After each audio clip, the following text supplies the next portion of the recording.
Our proposal will also restore work requirements that ensure able-bodied adults without dependents earn a paycheck and learn new skills. That will grow our economy and help the supply chain. Right now, there are more job openings than people who are looking for jobs. You know why? It's in part because the Biden administration weakened work requirements. Or it could have something to do with the fact that we've been preventing immigrants from coming into the country, and our economy actually relies pretty heavily on the workforce coming from other countries. But nonetheless, that was Republican House Speaker Kevin McCarthy speaking before the New York Stock Exchange, the actual individuals that Republicans like Kevin McCarthy seem to care about. And he wanted to talk about how the GOP is planning to negotiate with Democrats on whether to raise the debt ceiling. And if Democrats want the GOP to be on board, they better implement work requirements when it comes to social safety net programs. Now, just a point of clarification, because you're gonna keep hearing Republicans repeat this over and over again without providing a single example. The only example that we could find of the Democrats, the Biden administration in particular, doing away with work requirements had to do with Medicaid programs, state level Medicaid programs. The Biden administration does not want work requirements in order for individuals to be able to get the health care they need to, survive, to stay alive. And I think that's the common sense approach to this, but not according to people like Kevin McCarthy. So why don't we go to McCarthy's whole plan for the debt ceiling negotiations, which you'll hear in this next clip. Okay, so here's our plan. In the coming weeks, the House will vote on a bill to lift the debt ceiling into the next year. Save taxpayers trillions of dollars, make us less dependent upon China, curb our high inflation, all without touching Social Security and Medicare. Simply put, it puts it on a fiscal responsible path in three ways. It limits, it saves, and it grows. First, we'll limit federal spending. Our legislation accomplishes the same goal by returning the federal government to 2022 levels. And then limit the growth of spending over the next 10 years to 1% of annual growth. Our proposal will examine wasteful Washington spending and executive overreach in all forms. Among other items, it will claw back tens of billions of dollars in COVID-related money. Our proposal will also restore work requirements that ensure able-bodied adults without dependents earn a paycheck and learn new skills. That will grow our economy and help the supply chain. Don't believe anyone who says our plans hurt American social safety net. We're a very generous nation. Now, what House Speaker Kevin McCarthy lacks in common sense, he clearly makes up in charisma. Cenk, what are your thoughts? So he's speaking of the New York Stock Exchange, and that's what makes this speech even more ironic. So these are the same guys that we gave trillions of dollars to in 2008 when they crashed the world economy. They were all able-bodied adults. Maybe what we should have done instead was retraining and get them some new skills so they can get new jobs, because they apparently suck at banking.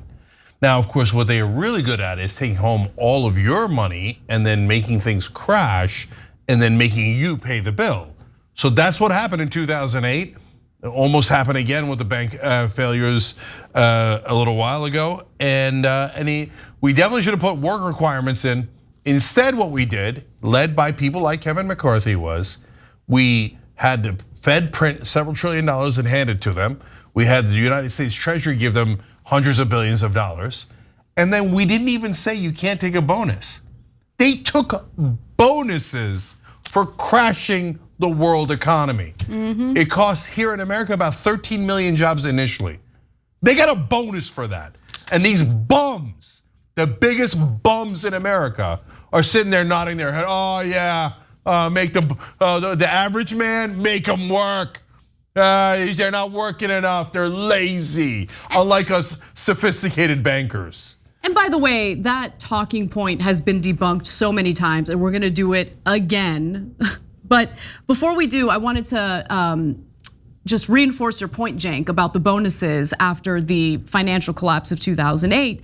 Let's go to graphic 5 here, because in January of 2009, President Obama called financial institutions shameful for giving themselves nearly $20 billion in bonuses as the economy was faltering and the government was spending billions to bail out financial institutions. No. Now, Obama calling them shameful was as far as Obama was willing to go. No, I got to jump in. No, Obama was shameful. Yeah, I agree. So totally. And now all the Republicans helped him, and so it was perfectly bipartisan. But by the way, Democrats, I know you got some good, propaganda from MSNBC and think that Democrats can't do anything wrong and Obama can't do anything wrong. What do you mean shameful? You let them take $20 billion in bonuses. You're the one who bailed them out. At a bare minimum, when you bailed them out, you should have put conditions on there. If it was a private company that bailed out those banks, they would have owned all those banks. That's how capitalism works. And they certainly would have attached conditions saying you can't pay yourself bonuses, let alone 20 billion in bonuses. But Obama, you didn't do that on purpose, because guess who the #1 donors to Barack Obama's 2008 campaign were? Citibank? The bankers, okay? As a group, as an industry, they were the #1 donors to Barack Obama. Don't believe mainstream media crap, just like you don't believe Fox News crap. They're both lying to you. So these bankers have gotten away with murder 1,000 times. One more thing about what McCarthy's saying. He's talking about the debt ceiling.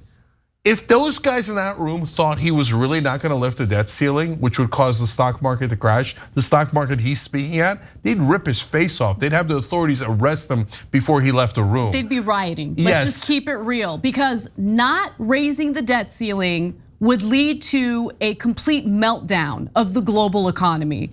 The folks over at the New York Stock Exchange would be panicking about that. So what they're doing there is they're winking at one another, like, oh, let's pretend we're not gonna raise the debt ceiling, wink. Okay, so that we can do massive cuts to the average man and funnel the money to you, wink. Yes. And everybody in the audience is like, yes, the average man's a bum. Take the money from him and give it to my billionaire ass.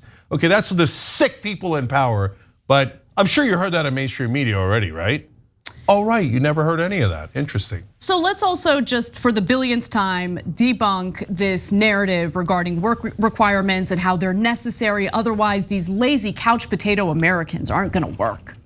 So in 2016, the Center for Budget and Policy Priorities actually published a thorough examination of this whole of work requirements, and they actually did kind of like a meta-analysis looking at multiple studies over the years. Here's what they found. So work requirements only boosted employment for a short period of time, if at all, and those gains faded over time. In fact, let's pause for a second. Fact of the matter is, when it comes to Americans who tend to rely on our social safety net or whatever's left of it, a lot of them are already working. It's just that their wages not only have failed to keep up with inflation, their wages are so abysmal that we, the taxpayers, end up subsidizing their employer who refuses to pay a decent living wage. Now, Americans who found stable employment through work requirement programs were the exception, not the norm, according to the meta-analysis that was done in 2016. In fact, many Americans need government assistance precisely because they have disabilities or other issues that make them unable to work. Of course, work requirements didn't help these people at all. The most successful government programs were those that actually helped Americans learn new skills rather than simply expecting them to find a job on their own. And the vast majority of Americans in work requirement programs actually ended up staying poor. In fact, some became even poorer, according to the meta-analysis done in 2016. So that's what the reality is.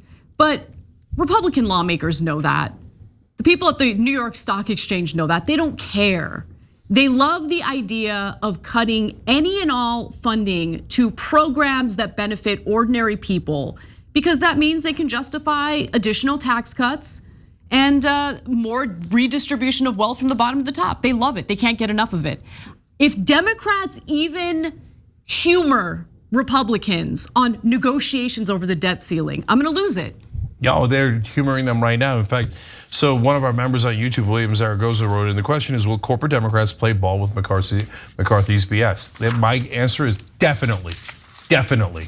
So there's two reasons why. Joe Biden is the fish rots from the head down. So Joe Biden, number one, is a corporate Democrat, which is the equivalent on economic issues of a Republican. So he can't wait to cut from the average guy. That's who he's been his entire career. Anyone telling you otherwise is like literally purposely lying to you. His entire career is that of a super conservative Democrat who almost always agrees with Republicans on economic issues. So, and right now he's in the middle of negotiating with them. Why are you negotiating with them? Go ahead, don't lift the debt ceiling. Destroy the economy and have the Republican Party blame for it for the rest of eternity. Go ahead, I dare you. I'd do that so quick. But Biden, A, loves this theater, participates, is a principal actor in this theater, and B, he knows that the media is also part of the play, so they'll never call him out on his BS. But even if he didn't believe all of that, which he most certainly does, you think Biden's got enough cojones to actually call a bluff? No, Biden is the weakest man in America. The idea that he would stand up to Republicans, literally never seen it in my life. Even in the big anti-MAGA speech in Philadelphia, he's like, now don't get me wrong, a majority of Republicans are great, wonderful people. Wow, you're standing up to them so tough, Joe. Okay, so this is all farce, it's all nonsense. And the last thing I'll say is, not only did they get $20 billion for doing nothing, they actually got $20 billion for destroying things, for making things way, way, way worse. Those bankers got $20 billion of bonuses that year for destroying things. And then they have the nerve to sit there and listen to McCarthy say that the average man's the bum. No, they're the bums. Hey, journalists, if any of you exist in America, you wanna cover the real stories? You wanna tell people what's actually happening with this debt ceiling obvious nonsense? Nope, nope. You're gonna let them do those cuts, and the next time they funnel trillions of dollars in tax cuts to the rich, you're gonna say, oh, well, that's just normal. That's just normal. No, it isn't normal, it's a robbery. Thanks for watching the Young Turks, really appreciate it. Another way to show support is through YouTube memberships. You'll get to interact with us more. There's live chat emojis, badges. You've got emojis of me, Anna, John, JR, so those are super fun. But you also get playback of our exclusive member-only shows and specials right after they air. So all of that, all you gotta do is click that join button right underneath the video. Thank you.